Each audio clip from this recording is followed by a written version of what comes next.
on n'aime pas, on tue. Quand on aime, on châtie. Souviens-toi des vrais. Quand ils seront. Meuf, t'as vu que Booba a vendu toutes ses cartes NFT? Ouais, j'ai vu, il s'est fait 564 000 € et ça peut encore augmenter. Augmenté. Ouais. Comment ça? C'est abusé, hein? Mais ouais, vas-y, dis-moi plus. Ouais, NFT, je reviens sur les fondamentaux. Attends, je t'explique. NFT, ça vient de Non-Fungible Token, un jeton non fongible. C'est un jeton cryptographique qui représente un objet numérique comme une photo, une vidéo, un fichier audio. À ce jeton est rattachée une identité numérique et tout un tas de propriétaires. Non mais dis-moi en fait, ça veut dire quoi fongible? Alors fongible, ça veut dire interchangeable et remplaçable. Par exemple, une pièce de 2 €, bah, tu peux la remplacer par une autre pièce de 2 €, bah t'auras la même chose. C'est fongible. C'est quoi? Du coup, quelque chose de non fongible, c'est quelque chose de complètement unique qui peut pas être remplacé par autre chose, comme par exemple une œuvre d'art. Les NFT se trouvent dans ce qu'on appelle la blockchain. J'en avais déjà parlé l'année dernière dans un épisode sur le Bitcoin. Ah oui, je l'ai regardé, mais tu peux me rappeler juste ce que c'est? La blockchain, c'est un registre décentralisé et les deux mots sont importants. Un registre, ça peut être un Google Sheet, ça peut être un registre dans une banque qui reprend la liste de tous les comptes de ses utilisateurs, ou ça peut être aussi le registre notarial d'un notaire qui reprend tous les propriétaires par exemple. Mais la grande différence de la blockchain, c'est que c'est open source, donc c'est public.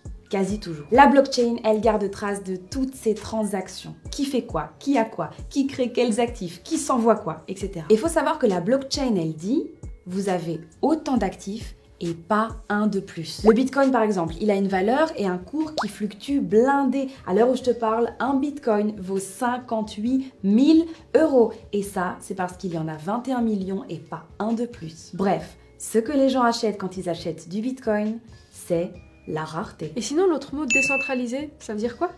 Ben, ça veut dire qu'il n'y a pas de banque et pas d'État au milieu. N'importe qui peut rentrer dans la blockchain de l'Ethereum ou du Bitcoin sans demander au grand patron de la blockchain. Mais sinon, c'est quoi l'avantage dans le monde de l'art?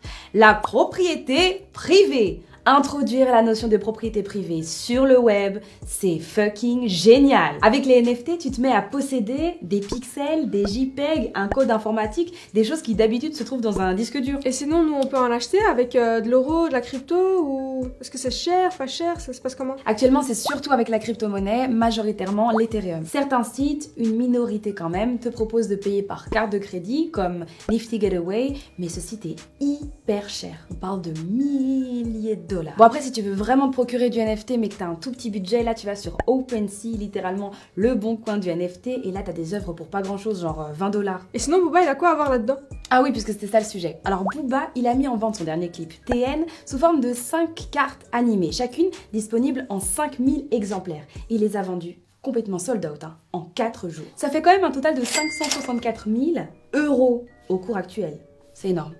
Ouais, c'est énorme. Mais tout à l'heure, tu me disais que ça allait augmenter. Pourquoi? Il faut savoir qu'en décembre 2015, l'Ether valait 1,10 €. Aujourd'hui, ça vaut 3 804 €. Donc si ça continue à augmenter, Booba va se faire de plus en plus d'argent. Et tu vas me dire qu'il y a que Booba qui le fait en fait?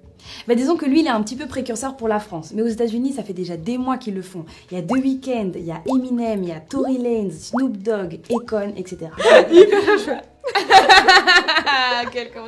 En gros, ce qu'il faut retenir, c'est que ça va révolutionner l'industrie musicale. En fait, le NFT peut devenir ton label, puisque actuellement, bah, toi, tu prends 80%, le label prend 20%, et bien là, tu prends 80% et c'est le public qui prend 20%. Et cette révolution, ce n'est pas que dans le milieu musical, c'est dans toute l'industrie artistique. Et quoi, nous, on peut pas croquer? Vas-y, vas-y, viens, on va prendre des photos de nous. Move Radio, Hip Hop Nation.